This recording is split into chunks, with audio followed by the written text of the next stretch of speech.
بسم الله الرحمن الرحيم.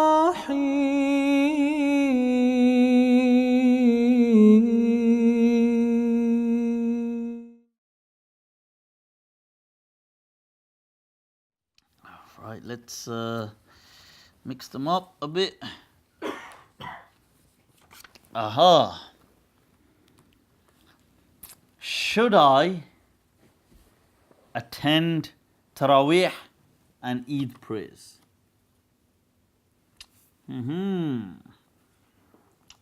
Sorry, that was just me thinking aloud. Don't think I should. Anyway, should I attend is the question. Right, should I attend Taraweeh and Eid prayers? Well, and this is being asked, these questions are women specific.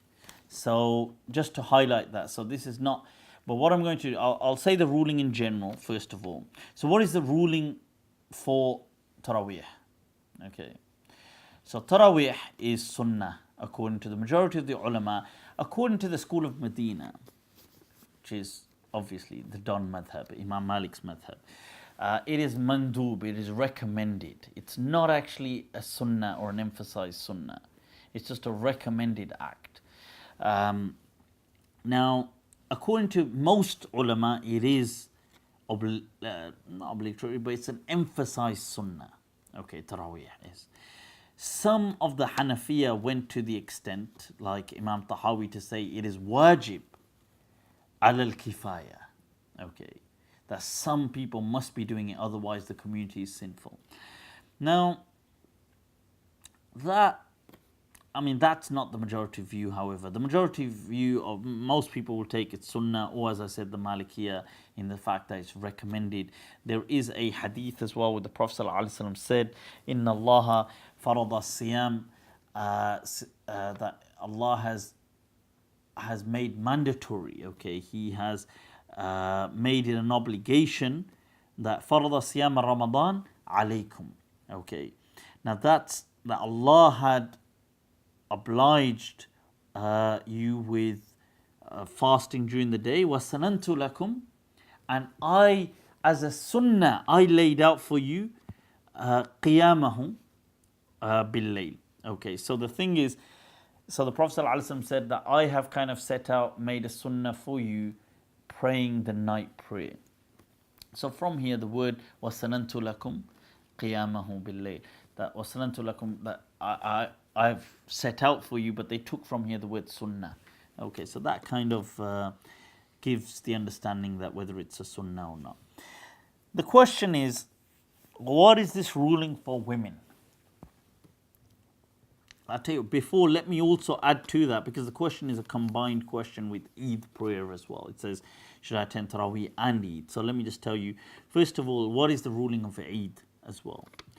The ruling of Eid is that generally it is sunnah.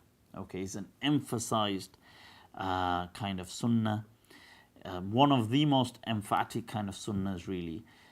Some people have said it's wajib. Now they've disagreed amongst them what that means. So obviously according to some of the Shafi'iyya, that's wajib as in a fard. Okay, but according to the Hanafiya, the wajib is a level below fard but above sunnah. But it's still something which if you leave, you're sinful.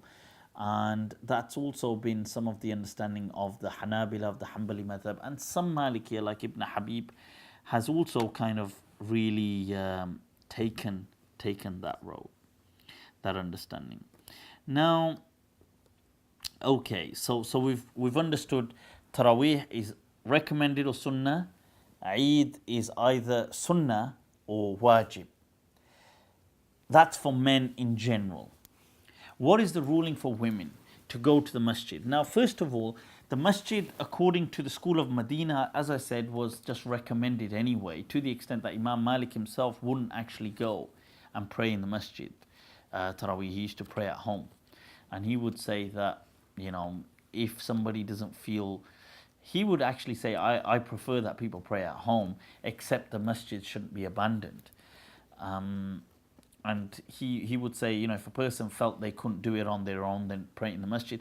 That said, I would say that looking at each context, the judgments can vary. So we living in the UK, it's different because we don't have a massive Muslim culture like that. So the masjids being very occupied and people all going creates a nice atmosphere. It reminds people about Ramadan. So it should be encouraged. So this ruling that Imam Malik said, I prefer people to pray at home, I don't think that is so applicable here in the UK or in the West. Now, that said, women, the same thing. I believe that it's absolutely fine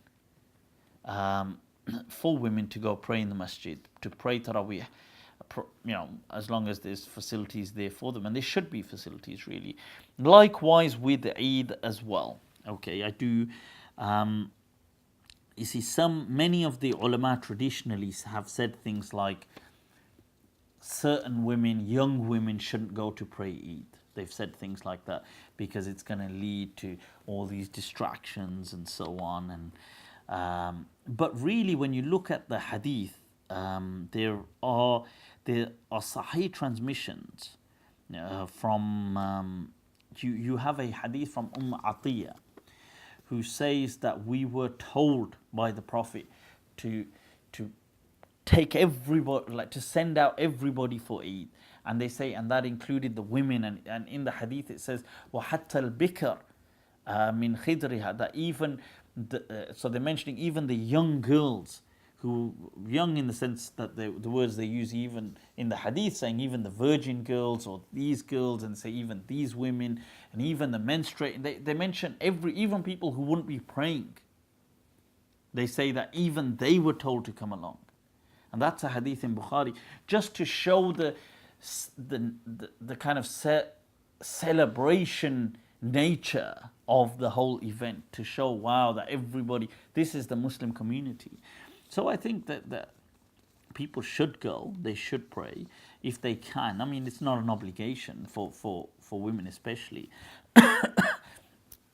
But if they want to go, I think you shouldn't stop them and prevent them. Likewise, I mean, people say, look, do be sensible. A lot of people say about, but it shouldn't turn into something like, and that's true, it shouldn't turn into like a fashion event, or shouldn't turn into something all, just about trying to show off and just trying to try out, let's just go on certain catwalks. And obviously it's the masjid at the end of the day. So etiquettes and manners and adab should be maintained. Now, other than that, yeah, it's absolutely fine. It shouldn't preventing women from going to the masjid is nonsensical anyway, in an age where everything else is open to women, and the only thing preventing them is a masjid. I mean, that makes no sense whatsoever. Okay, hope that helps. Right, next question.